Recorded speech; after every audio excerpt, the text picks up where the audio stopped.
Welcome to LOA Today.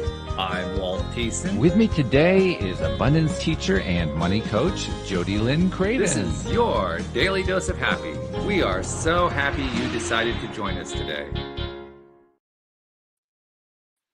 know, it's funny, JodieLynn. I spend a lot of time these days. No, I shouldn't say a lot of time.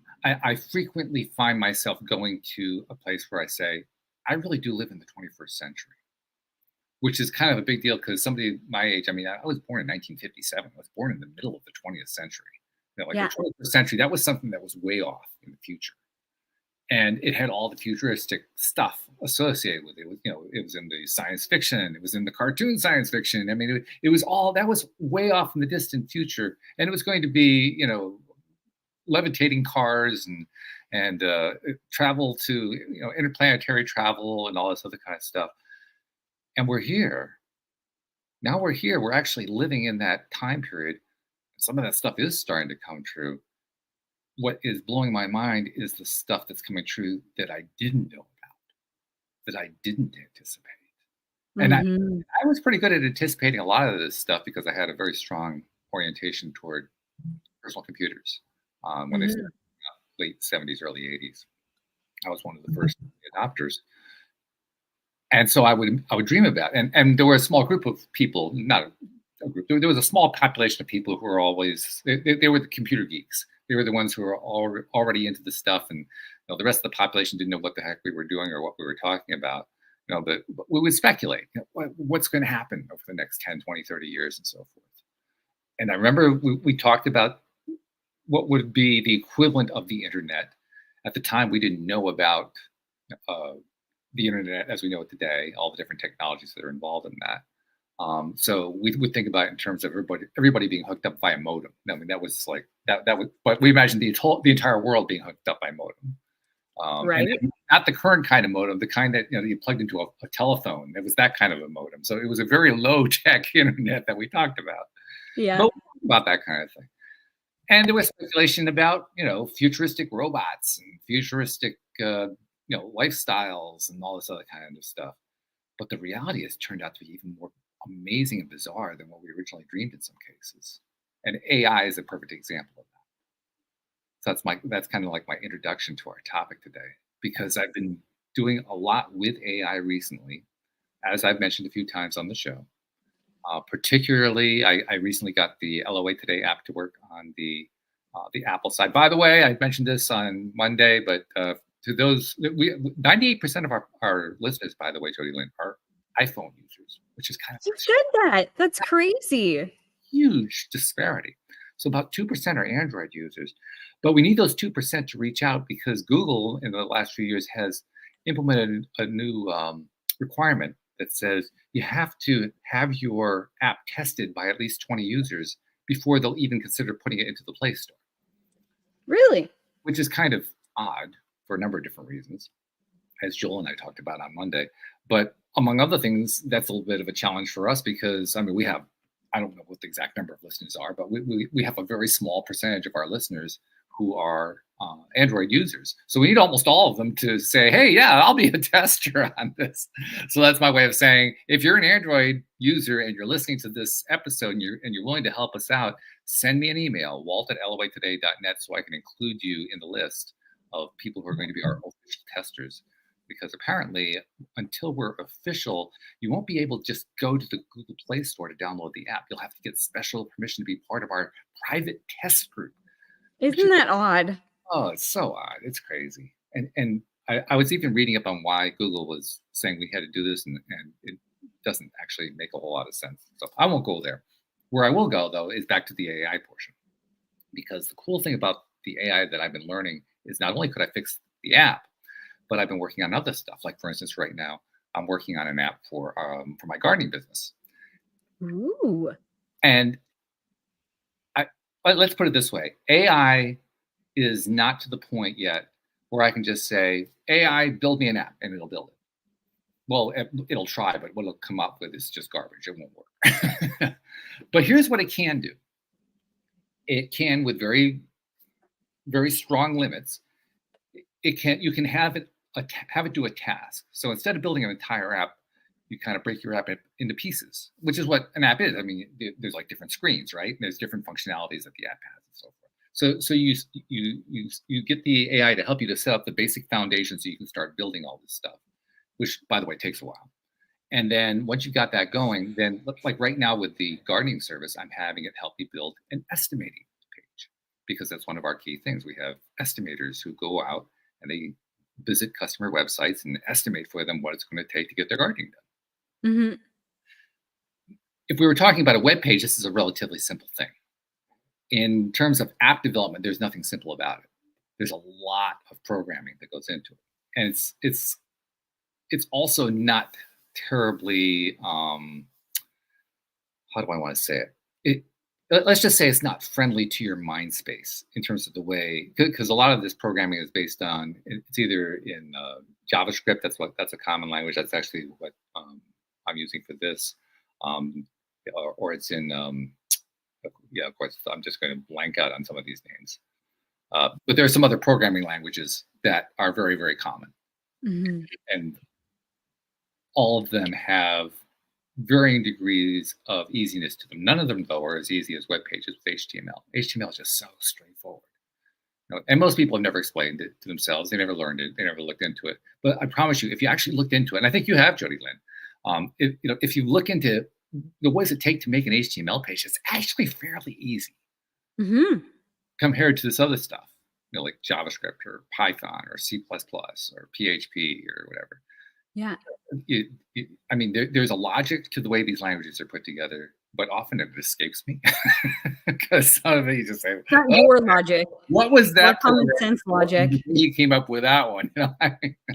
Yeah. Which is one of the reasons I'm not really a great programmer. But with the advent of AI, I can ask the AI, help me write that estimating forms script for the app. And it won't do it right the first time, and it won't do it completely. But if I ask it to do it in little steps, I'll say, write this part of the app. Make, like, the first part has to be collect customer information. So give me some form, give me like a web form kind of a thing. Ask for name, address, city, state, zip, phone, email, and a labor rate. And it'll write it. And it'll just give me the code. I'll plug it in, and usually it works pretty good. Sometimes there's some errors, but usually it works. Okay, got that one. Now create a segment for me that will create garden spaces on the app, because we're doing the gardening app, right?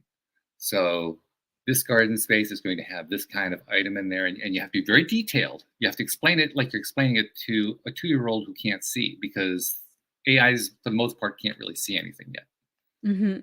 Which is interesting. They can create images, but they can't see them. Really fascinating. That is fascinating. I didn't know that. Yeah, that's kind of an odd thing. I mean, not that they can't. Most of them can't. A few of them have some capability to do it to a certain extent. For instance, Google Gemini will, Gemini, the advanced version, can kind of scan an image and get a sense of, well, there's a car there, and there's a tree there, and there's a house there. It can't see the whiskers on a cat. That's the way an AI described it to me. It says, I can't see the whiskers on a cat, but I can see there's a cat. Okay. So certain AIs can go that far in terms of understanding what they see in an image. And of course, they don't see it like we do. They don't have eye receptors. That's not the way they look at it. But to a certain extent, they're able to interpret what is in a visual image based on all those dots and pixels and stuff. Yeah. So that's what you're working with right now. Now, is that where it's going to be in 5 years? Hell no. In 5 years from now, it's going to be unrecognizable. But that's where we are now. That's where we are right now. I mean, just with that one section of the gardening app, because that's what I'm working on right now, the amount of code that I've written for it with the help of AI would have, in the past, if I was doing it on my own, would have taken me at least 2 weeks. Wow. And I've gotten it done in 1 day. Yeah. Wow. Now, it was not an easy day. Don't get me wrong. There were a lot of mistakes and things that didn't work. And like, why are you showing me that? And that's not the word I asked for. There's a lot of stuff that goes on. But to me, it's not so much whether or not it comes to you as broken code. It's more about it works at all. Yeah.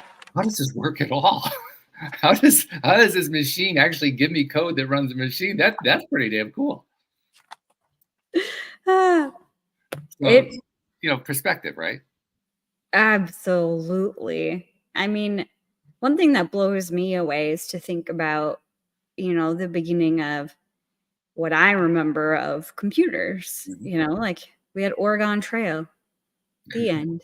Like yeah, that was, it was like a giant thing that stayed in our like porch mudroom kind of thing because it was so big. Mhm. And I don't even know what we used it for beyond that. But then the beginning of the internet, I remember getting kicked off the internet because we had dial up or Mhm. getting kicked off like the phone. You got to get off the phone or you pick up Yeah, the phone when someone's on the internet and it's like, right. you know, that noise. But like to to think about even cell phones and like the first cell phone that I had was like a little peanut phone. It wasn't a Mhm. color screen and like how blown away I was when, my then boyfriend got a color phone, like it had colors on it. And I was like, oh my gosh, this is Right? crazy to like, it's unfathomable what's happened from that stage to like the computer that sits in your pocket, Yeah. essentially, that is a smartphone. Well, that's the other thing. The computer that sits in your pocket, you could have a smartphone that is currently like 10 to 15 years old. So really, really early technology, way out of date today. And Yep. that smartphone from 10 to 15 years ago is about 150 times more powerful than the best PC you could buy in the early 1990s. Right? Yeah. What? 100%.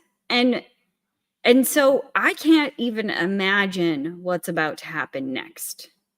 What like how this will change and disrupt a lot of different industries. And I don't mean disrupt in a bad way, but like shake things up and the inventions that will come through this technology. Well, it'll be both. I mean, there'll be some people who will feel not only threatened by it, but there's already a lot of talk about people saying this is eliminating my career track. I won't have a job because the computer's going to start doing my job. That's already starting to happen. Yeah. That side is definitely going to be there. But like you say, the other side of it is also that's really the cool side. That's where the Well, and cool. I can start to see that in like the financial industry. I have Mhm. a financial brokerage business and I Mhm. can see both sides of it. I've seen how so much has been automated. Like you want to open a new account or you want to do this or you want to do your own trading. Like that kind of stuff has become so easy Mhm. with technology. And on the other side of things, there's still value in talking to a human person. Yes. And I see that more and more today as, things are going to like the robotic answering, press one for blah, blah, blah, and press Mm. two. And, all of these things that they're trying to automate. And you're just trying to talk to a person and how frustrating that can be. So I always like to think about the positive side of things, the beauty of what will happen. And of course there is going to be some changes, but this is an opportunity to start living a different life. I think it's also really a great opportunity to recognize that those changes that come about are going to come about largely through pain. Yeah. And I say that because, for instance, you just mentioned how people are going to, in various ways, uh, change the way that they do things, and they're going to do that mainly because, in most cases, the marketplace. It could be other social factors too, but in most cases, it's going to be the marketplace is going to force them to do something different. Yeah. Uh, I think one of the things you just touched on a really important one: customer service or the lack thereof. The strong tendency that has existed for quite some time, especially among any companies that have an internet presence or an online presence of some kind, to have automated phone systems and automated answering, automated, robotic interactions with customers. All it's going to take is for some kind of internet-related recession to come into play, and that's going to start to shift. What does that even mean? An internet related recession? Well, let's put it in the context of a non-internet, an offline kind of event. So, for instance, I'm going to go back to, I think it was roughly the late late 1980s, early 1990s. There was something of a recession, sort of a crash in the world of advertising. Advertising went through this whole period where all of a sudden there was less spending on television advertising and radio advertising and newspaper advertising. I mean, everything, the whole thing just started to come down a bit. It was kind of a lead into what was going to happen with the internet over the next few years. And of course, that just, completely exploded the whole thing. But for a short period of time there was a lot of consolidation going on in the advertising marketplace as a whole. And that consolidation forced a number of companies to rethink, or even in some cases just to go out of business because they couldn't keep up with Yeah. what was happening in that scenario.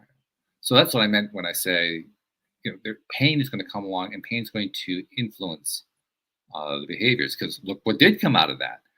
Over the next few years, the internet starts to take off, and all of a sudden, a whole new realm of advertising took over to the point where it completely dominates the advertising landscape now. I mean, if Mhm. you have an online advertising exposure and you're doing advertising as a significant portion of your business, you're lucky to be in business Yeah. because so much of it is now online. 30 years ago, Mhm. that was unheard of. Now, Right. offline advertising is almost ignored. 100%. I mean, a lot of papers are saying, you got to pay extra for an actual physical paper. Like, the Yeah, Sun on Sundays. It doesn't yeah. happen anymore. You got to pay for the online edition. They don't want to deliver it anymore. Yeah. Well, there's another example of an industry that was heavily influenced by a shift. And again, in this case, an internet shift, because the old newspaper industry is virtually gone. There's Yeah. almost nothing left of it. Yeah. Or magazines, Hmm. that has changed rapidly. Oh It yeah. it really begs the question, what will change next?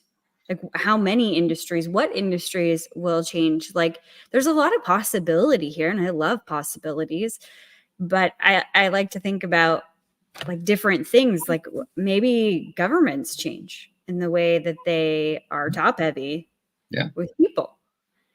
Maybe there's an opportunity there. Maybe there's an opportunity, like, I can't even think of other industries Oh, right now. the opportunities are going to be staggering, particularly since we're talking about AI today. Yeah. That alone is going to influence everything in Yes. massive ways. I think I made the comment to you last week. I don't remember if I made it during the show, but I'm pretty sure I made it at least after the show with you. That right now, where we're at with artificial intelligence is almost exactly where Google was at when it launched in 1999. Yeah. You did say that. Yeah. And if we look 10 years down the road from 1999 to 2009, Google had turned into something almost unbelievable in that 10-year period. Yeah. And I think I mentioned to you, I think it'll happen in half the time with AI. Mhm. Because things will slow. 100%. The interesting thing about AI, or I think the beautiful thing about AI that, really, really opens up opportunity, because we have access to all this information, and with the internet and the way things are right now, and at the same time you have to be able to find the information, because a lot of times it'll be buried here, there, whatever, right? You got to find the information, and then you have to have a knowledge, or a baseline knowledge of whatever it is that you're starting to read about, learn about, whatever it is, so that you can understand the information. And I think that's the keys for AI, is that, if there's all of this information inside of this AI, from the entire world, they can source where it's coming from, or Mhm. multiple sources. So it's easier to find it. And then you don't have to have the same baseline knowledge. You just have to be really good at asking questions, because you could ask the AI, can you explain this? Like, I'm a 5-year-old, like, Mhm. in very simplistic terms, so that I can understand. Right. And as it gets sharper at having a conversation, that is going to become more fluid. And I think that that's a beautiful thing, because you can take very complex topics and somebody could learn about them in a way that we never thought was possible before. Oh yeah, because it's hands-on learning as you go. I mean, that's one of Mhm, the things I'm doing with the programming. There are certain mhm. things I never really understood, like, why do they do this? What is that for? You know, lots of stuff like that, terminologies and Yeah. basic practices and so forth that a lot of them I know, but a lot of them that they just didn't make any sense to me. So I can ask my AI, which everyone I'm happening to work with. By the way, there are 5 I'm currently working with right now, just saying. But Oh, wow. I can ask any one of them, explain to me what is this, and then I, spell it out accurately so that it knows what I'm talking about. And you're right; it'll give me an entire course in understanding what that thing is Yeah. in as much detail as I want, or as little detail as I want. Yeah. It'll give you the Yeah. 10,000 foot view, or it'll walk through it, piecemeal, little micromanaged step by step, or anywhere in between. Yeah. Well, and you have more access to, um, well, I'll call them like specialists, but like I do a ton of copyright or copywriting on AI.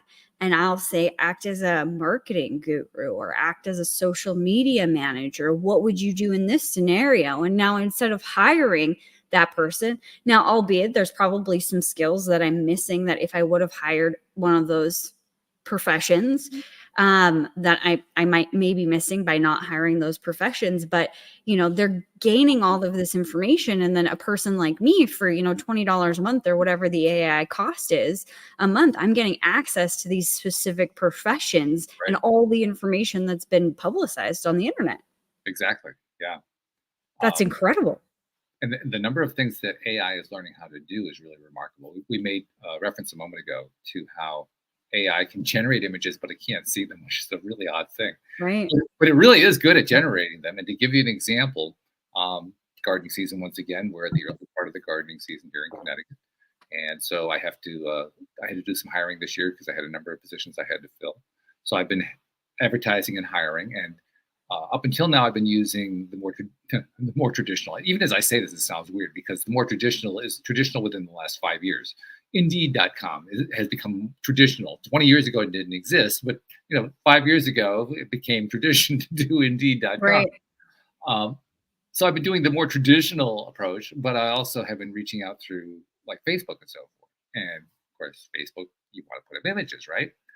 Well, that's not something that you would typically have done in the past. You didn't put up an image when you were advertising to fill a job space. But I thought to myself, well, I need to come up with an image. Now, that could have been a big deal for me 20 years ago, 10 years ago, it could have been a big deal.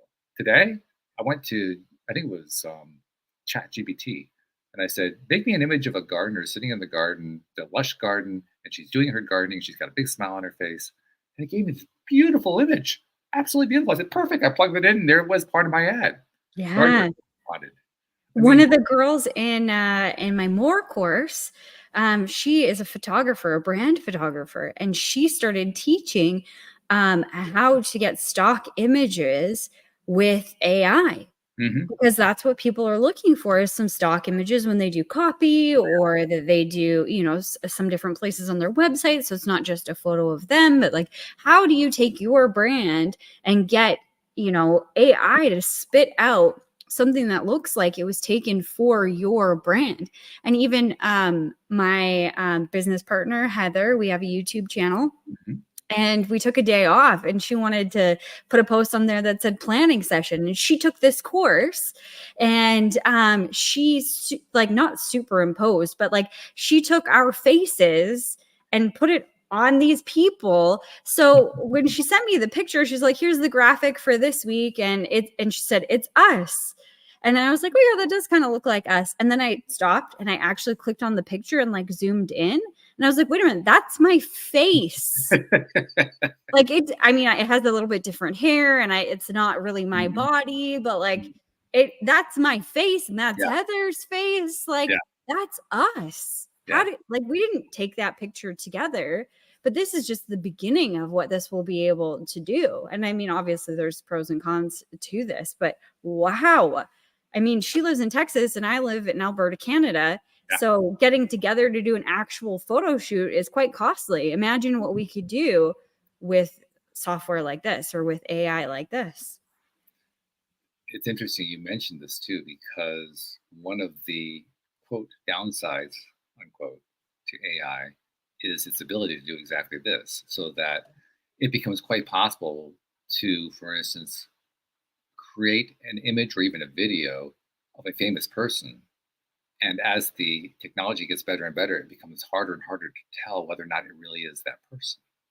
In Yep. fact, there are now softwares that are designed purely to go take a look and see, okay, is this AI generated? Is this something where they took a face and they mashed it up with a body? Did a computer just kind of invent the whole thing? And they can do that so far, but how much longer? I don't know. It's going to get to the point where the computer can actually generate an image that another computer can't discern the difference. That was the speculation with Kate Middleton in the video that she put out just recently. There Mhm. people were saying she never wears the same outfit twice. So why is this the same outfit, the same location Right. as an old video? Is this AI? And there are a lot of people who will argue that that is the downside, and I totally understand their viewpoint. I'm going to argue that it's the upside, because what it's going Ooh. to ultimately do is encourage people to stop taking things at face value and ask themselves, okay, I'm encountering something here. Do I think it is the real deal? Discernment. Discernment. Yeah. That's going to increase everybody's ability to discern, which, by the way, is going to be bad news for scammers. Yeah. Well, it's also going to be bad news for a lot of other things. I mean, how will this revolutionize our education system? Oh, yeah. Because you're taught to, sit still, talk when, spoken to, put up your hand, fall in line, all of these things, which they don't teach you discernment. They Nope. don't foster discernment. They don't really want you to discern And they really while don't work in you're in today's that. world anymore. No. It's actually an inappropriate way to educate now. Yes. Absolutely. So, I mean, I could see it being disruptive on that side of things. I could see it being disruptive with the TV industry, like news specifically, Mhm. but also an advantage with that. Like, think about, I think of discernment as like our BS meter. And the more that practice discernment, the Yeah. more that you have the ability to tell when somebody is trying to pull one over on you versus, being authentic or genuine. And I think we all have that ability to do that and to strengthen that skill. But Mhm. then think about the quality of journalism that we have today versus what we could have if more people had discernment and it was like, no, I'm not watching that. Like you're just repeating another story. There was no thought, there was no investigation on it. Like you start to be able to tell those things. Like, what if we go back to some of the hard hitting journalism that there used to be way I back when? saw a post on this topic. It had a picture of Walter Cronkite, for those who remember who Walter Cronkite was. He was an Yeah. American news broadcaster, very well trusted by the American viewing public.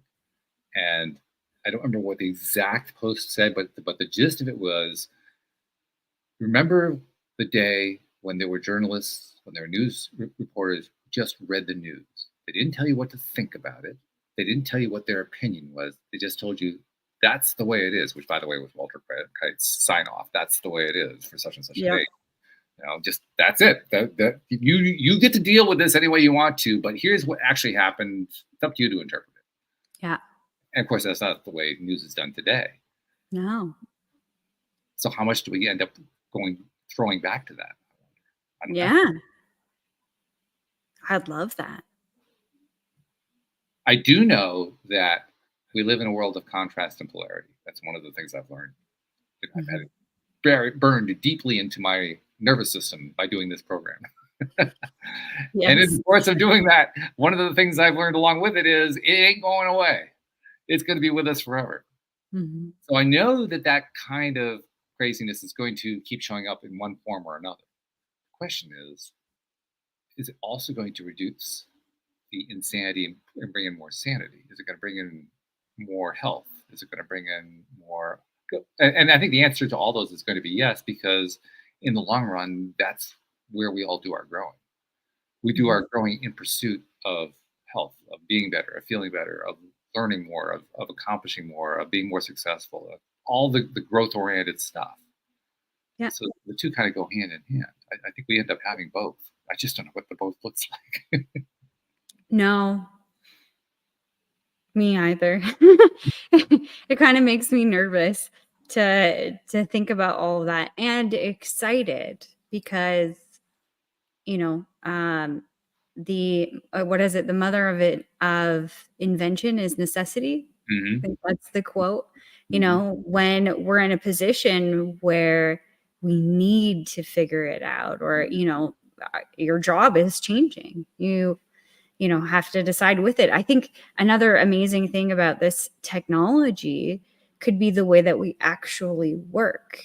Hmm. And a possibility is that you figure out how to get AI to work for you. Yes. You aren't anymore.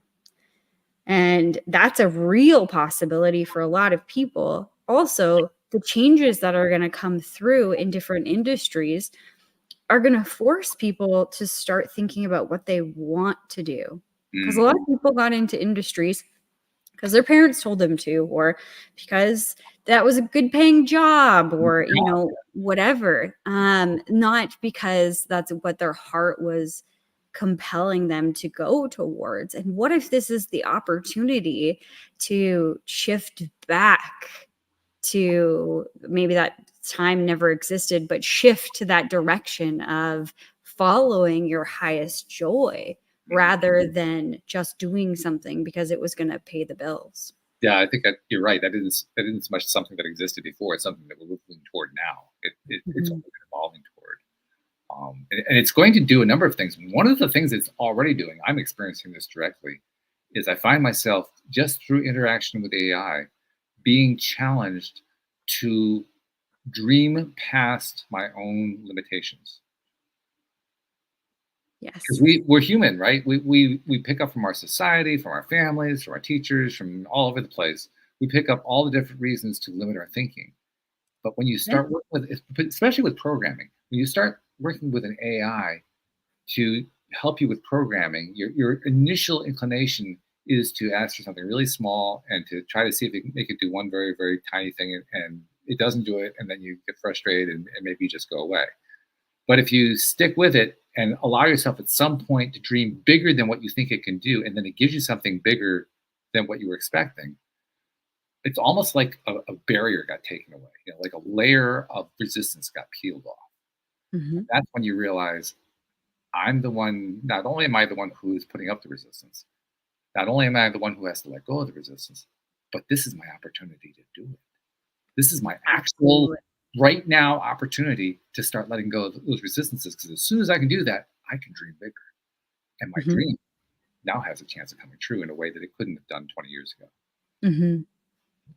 Absolutely. The possibilities, and I talk about this a lot because I'm like the possibilities queen.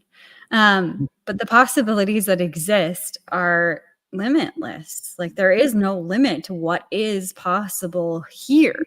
Mhm. But we just get stuck, like you said, in old thinking and what we've been told, and in the control of it. I think I put this on my phone, this message. I have to lock my home screen to be able to see it, um, but to remind me about being in the possibilities and not being in so much control. And I love it. It's trust the wait, embrace the uncertainty, enjoy the beauty of becoming. When nothing is certain, anything is possible. Mhm. Yeah.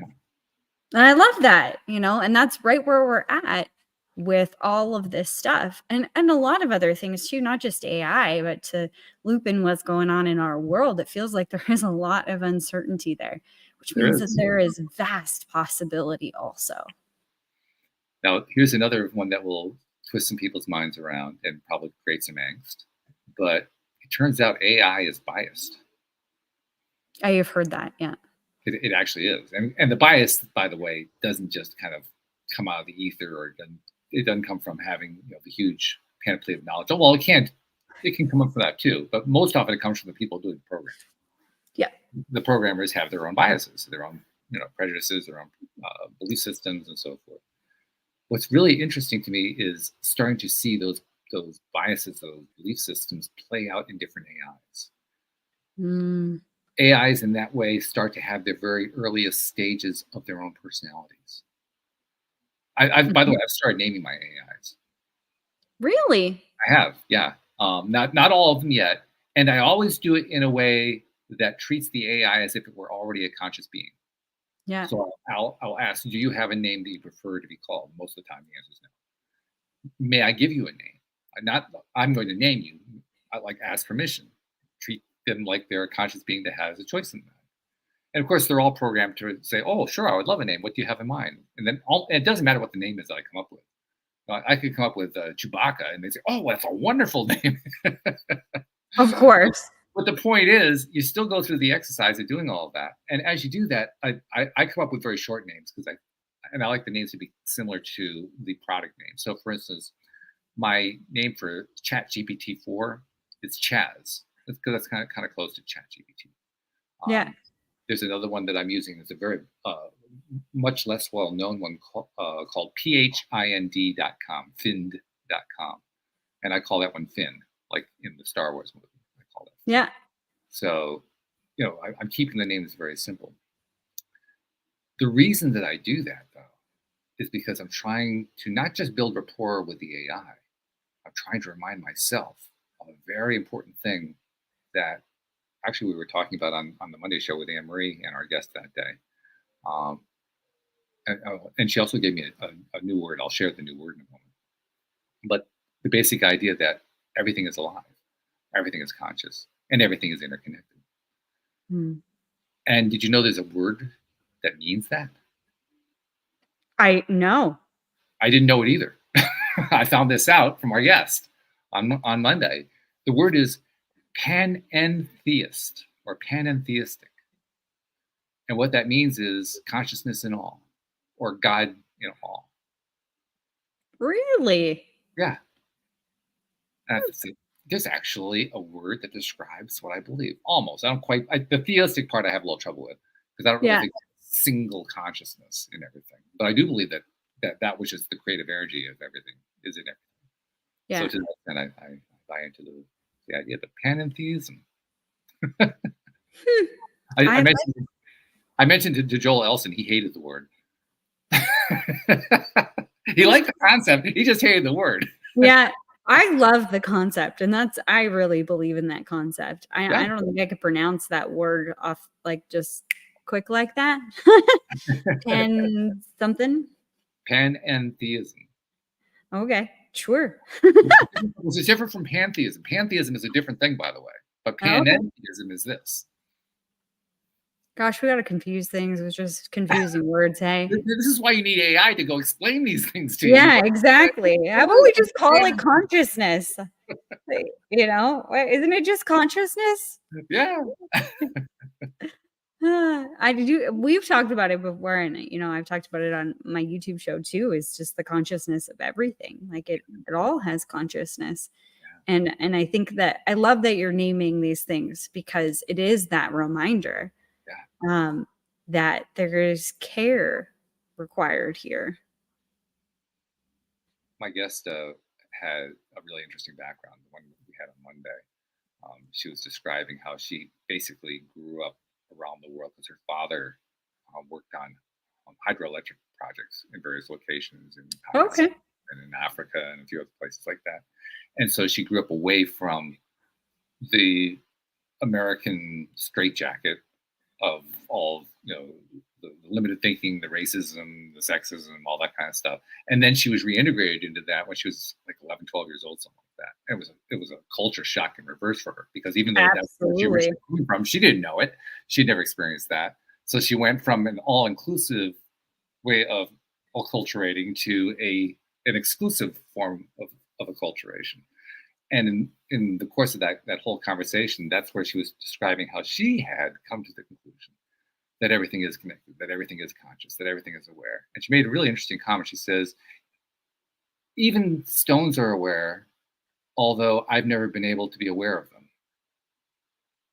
I thought that was a good way of describing it. Because just because I can't sense their awareness doesn't mean they're not aware. True. Absolutely.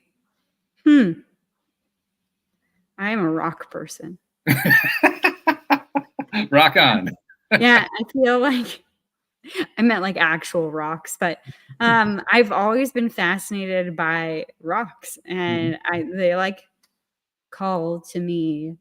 I've never been like, "Ooh, this is their consciousness calling to me," or Mhm. anything like that, but I've always been fascinated by them, and I've always thought, when I learned about consciousness, that is why is because their consciousness is connecting with mine on a level that I don't quite comprehend, and Mhm. that's what makes me stop and go, "Hmm, you're pretty. I'll take you home." You know? And, same thing with my husband, Nate. He finds random rocks. He brought a rock home from work the other day. He was like, "Look what I found in the parking lot for you, babes." And I don't know what kind of rocks they are or any of the things. I just know that I'm like, "Ooh, that's really beautiful, and I want you in my life." That's pretty cool. I like that. Yeah. So in other words, you don't have to be a geologist and totally understand what kind of rock it is, what its origins are, how it was compressed or anything. You just like the way it looks. Yeah. It also makes me think about what is possible because, we were digging some holes for some fence posts in the garden, and we found like this gold-like substance, but it was Mm. like flakes. Okay. And it was all over. So I don't know whether it's actual fool's gold or real gold or whatever, but it makes me wonder, how did that end up here? Like, did the earth just somehow create that? Like, where does this even come from? How did this get here? How is this even made? I'm curious about everything. So as we're digging holes to build a fence, I'm thinking about what is beneath our feet, how it was created, how it came to be. Like, we often just look at things like dirt and we're like, "Oh yeah, like dirt.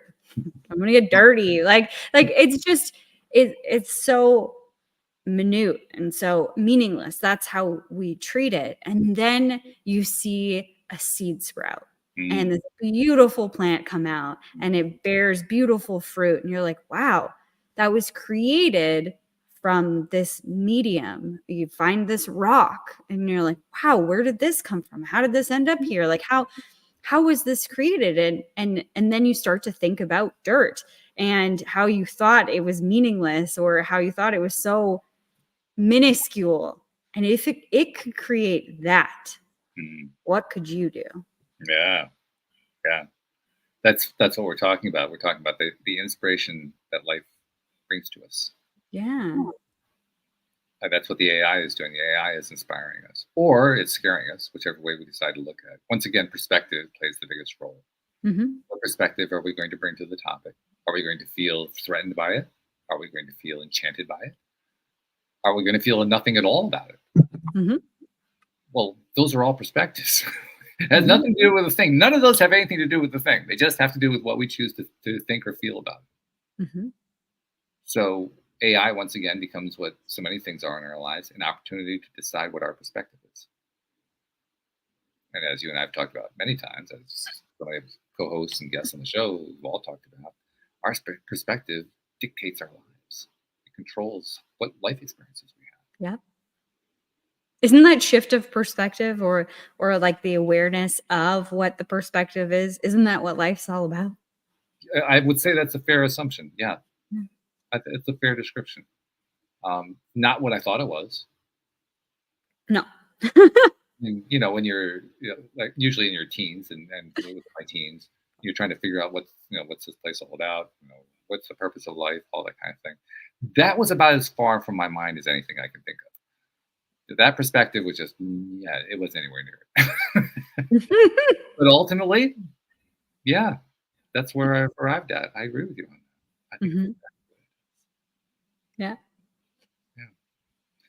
Now, AI as the next, I guess you call it the next step forward in technological development. I think it's probably a safe way to describe it. AI is going to create all kinds of new shifts, many of them uncomfortable, many of them exasperating, many of them exciting. And once again, the opportunity is going to be there to decide how are we going to respond to that? How are we going to react? What's our perspective going to be? How are we going to think about it? Am I going to be scared? Am I going to be enthused? Am I going to go hide and suck my thumb in the corner? What am I going to do? I mean, once again, it's the same thing. I get to decide. I get to decide what my response is going to be. My response so far has been, holy crap, this is cool stuff. But it doesn't have to be my response. I have somebody I interviewed recently for a gardener position. I asked him, why is he doing this? Because he's a graphic designer. He says, well, I can see the handwriting on the wall where AI is concerned. I'm going to be out of a job. That's his perspective. Mhm. Do I think that's true? Actually, I don't think that's true necessarily. I think there are going to be a lot of people who will be out of a job because they won't adapt to it. But those who adapt to it, I think there could be some really tremendous careers for Yeah. people who are already graphic designers using AI. Mhm. So it depends on your perspective.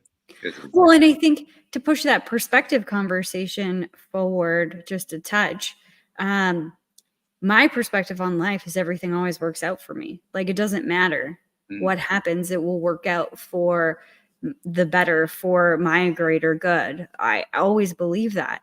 And so when I think about the changes in the financial industry, it doesn't bother me because I am one in billions. Nobody can replace me. And somebody will still want me and what I have to bring to the table, either in that realm or in whatever realm it evolves to be as I evolve. And I would say, well, based on what you've told me, actually, I can say this, that one of the things that makes you unique in the financial services industry, in the financial coaching industry, is that you don't think of money or finances or whatever as being the core question, the core issue, the core topic. You think of that Yeah. as being like an afterthought that kind of comes along with it when you really focus on what's important. That's right. Yeah. That's a powerful thing right there. And you don't have to be a tremendous financial creator in order to come to that conclusion. No. No. In fact, the quicker you realize it, I think, and really anchor into that, the faster all of the riches, quote unquote, will come after you've realized it. Mm-hmm. And I think that with AI, there's the possibility, and we're already starting to see it, of a change in currency. Oh, And yeah. so if people are super fixated on what money is or is not, um, it's going to be a painful transition as things shift, because there will be a shift, just like from gold to fiat currency. Like, that's not the first time it's happened. We used to have tally sticks, Yeah. from a tally stick to a rock. Oh God, like this has happened before. And the more fluid you are with being able to change your perspective on anything and everything, and even notice what your perspective is and come to peace with it, and then shift with whatever is flowing, the easier this transition of life in general is going to be. Yeah, I agree. In fact, I would even say it isn't so much the currencies are going to shift. It's not, I mean, well, to a certain extent, there's going to be always going to be some kind of a shift going on. But I think the biggest shift is going to be how we think about money. Mhm. I think that it's going to be safe to say, even 5 years from now, the large chunk of the population is going to think of money completely differently from the way they do right now. Bring it on. I really do. I think that's exactly what's going to happen. I think it's going to become, as strange as this sounds, I think it's going to become less important. Less important? Less important. Yeah. Yeah. I think so also. Do you? I mean, yeah. I eventually think that there won't be currency, not in 5 years from now. But it will, the exchange, because that's what currency is. It's just a medium of exchange. I think that the exchange one day in my lifetime will be incredibly different, and it won't involve the same currency, quote unquote, that we know of today. And I think that shift of importance has to shift first, but that one's going to be a really hard one. My husband showed me a video the other day, and it was children, and there was children from North America and children from poorer places around the world, and it was like, what do you wish for most? And it was all these American kids and Canadian kids, like North American children, saying, I want to be a billionaire. I want a Ferrari. I want to make a lot of money. And then it was these kids from Africa and different places around the world. I just want to speak to my brother one more time. I just want, to, be able to support my mom, or like, it was just like the most beautiful, heartfelt things that I've ever heard. And it was kind of heartbreaking seeing our kids saying all that, but we've taught them that. We've taught them that money is the most important thing. And I see that in my nieces and my people that I'm around, children that I'm around, where they'll say, oh, I want to be a dentist, or I want to be this. You ask them why? Because it makes the most money. Mm-hmm. Oh yeah, that's still very much of a thing. I remember when I grew up, that it's now a cliche / joke, but it was a real thing when I was growing up. That people kind of assumed, particularly for their own kids, they wanted their kids to become a doctor, or a lawyer, or an accountant. That's right. Because those are the ones that made all the money, theoretically. Yep. Practice actually didn't turn out to be that way, but that was the theory at the time. That was the theory, yeah. And now kids want to be YouTubers. My one niece said that I want to be a YouTuber, and we make fun of it, like adults. I mean, we as in adults, you can't do that. You can't do that for money. And I think we're both missing the boat here, or missing the point. These YouTubers that are wildly successful, like Mr. Beast, he went out and was doing what he loved. Yeah. He was having a blast. Yeah. And that turned into huge financial abundance for him, which I've been talking about a lot in my practice, is following that joy. But what the kids are missing is that he loves doing that. It's not just YouTube that made him rich. It was following his passion, following his joy that resulted in that. And if you did that with anything, you could have the same outcome. And what parents are missing is that, as we mock these kids saying, I want to be a YouTube star, that it's not secure, it's not safe, it's not the accountant, the lawyer, the doctor, whatever, right? Like, we're stifling their imagination and their opportunity to follow joy, because that's what we've been taught. I mean, I'm not blaming anyone. I see and understand why, but being a YouTuber, like at this conversation in particular, my husband, it was like, oh, well, Auntie Jodie's a YouTuber and she's not rich. Yeah.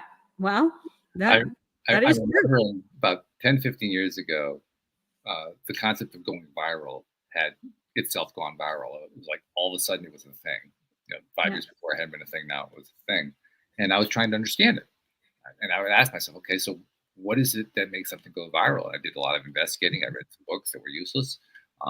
But basically just explored. It took me a long time to finally realize that virality, going viral, was exactly tied to what you just said. That had nothing to do with pursuing the result. It had to do with pursuing what somebody loved. And that's what made the thing go viral. And what they loved wasn't necessarily a good thing. It could be something that was pretty nasty. There are a lot of people who like some really nasty stuff, but they love to go after it. They love to enjoy it and consume it and share it and so forth. And then they become successful doing that because there are a whole bunch of other people who like the same thing. Mm-hmm. Absolutely. It's just so funny that we have it all backwards. Yeah. And still do. And still do. And I think that's going to be a big change from, with AI to kind of loop us back to the very beginning here. I think it gives us an opportunity to have to figure out, because we're going to figure out how AI can do these simple menial tasks for us, and how you could have AI or robots going to do things on your behalf that you simply get paid for, or whatever. That's going to be a thing eventually. And then what?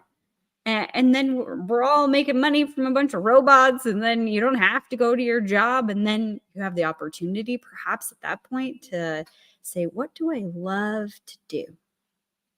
And that's where the shift comes in. We were just alluding to it a moment ago, this huge shift that we're anticipating happens over the next 5 to 10 years or so. That's where it comes from. Because one of the things that makes the current monetary system work the way that it does is a dependence that the vast majority of the population have on earning an income within that system. When that shifts, when you no longer are tied to that system, the system can't continue the way it is. Mm-hmm. And also, when it shifts how we utilize that money, a lot of people go to work so they can get a job or have a job. So they go to work and they get paid and then they can pay their bills. Mm-hmm. But there's, the tiny home phenomenon and there's the off-grid phenomenon, like all of these things happening where people are, instead of consuming, beginning to produce and take care of their families in different ways. Like my family included. Can we put more stuff in our freezer? We're talking about doing a cow membership or something like that, where we raise cows and then start giving off the beef with a membership. So then we have the cows. But if you start taking care of some of those things and you have less bills, you don't need as much money. That's right. Yeah, that's exactly right. Mm-hmm. Not only do you think the money, you don't think about the money either. That's something that came up in my conversation with Joel this week. Joel was talking about his own journey, because he's been on quite a journey in his life. And he was recounting how there was a time in his life where he didn't know, where his next meal was going to come from. Was he going to be able to pay rent? Was he going to be able to stay where he was? Was he going to even be free? Was he going to be in jail? I mean, all this kind of stuff going on. And all of it was tied one way or another to money. He says, now I don't even think about money. It's not even part of his consciousness anymore, because he's so successful with that. It's like, yeah, okay, yeah, money, yeah, great. In fact, when the opportunities come up to obsess about it, like for instance, somebody hits him with an unexpected bill or something like that, he still has the neural programming that has the initial negative reaction to it, and then he stops himself and says, "Wait a minute, what do I carry? I got $5,000, no problem. Here you go, I'm done." It's like he doesn't even think about it anymore. Whereas there's huge numbers of people who do think about it on a regular basis. That's the shift. That as more and more people experience just following their bliss, following their passion, things turning out right, and then we talk about going off the grid. They're actually going off the economy. Yes, the old economy. Yeah. Right. So as more and more people go off the old economy, as we knew it, falls apart. Yep. And that creates all kinds of chaos and crisis, but it also creates all kinds of opportunity. I mean, it's a terrifying and exhilarating time to be alive because of that phenomenon. Yeah. Well, and back to my quote: when nothing is certain, anything is possible. That's right. And here we are. Here we are. Woo! Okay. Well, as usual, we've gone through an hour flying high into the sky and diving deep into rabbit holes, coming out relatively, unfettered. I'm in pretty good shape here. I'm not covered with dirt, so that's pretty good. Way of saying I really enjoyed that. That's fun. That's a fun exploration. Mm-hmm. So I'm sure we'll have a guest next week, but it was fun not having one this week. Thank you for doing the deep dive with me. I appreciate it. Yeah, thank you. It was awesome. Yeah, really good.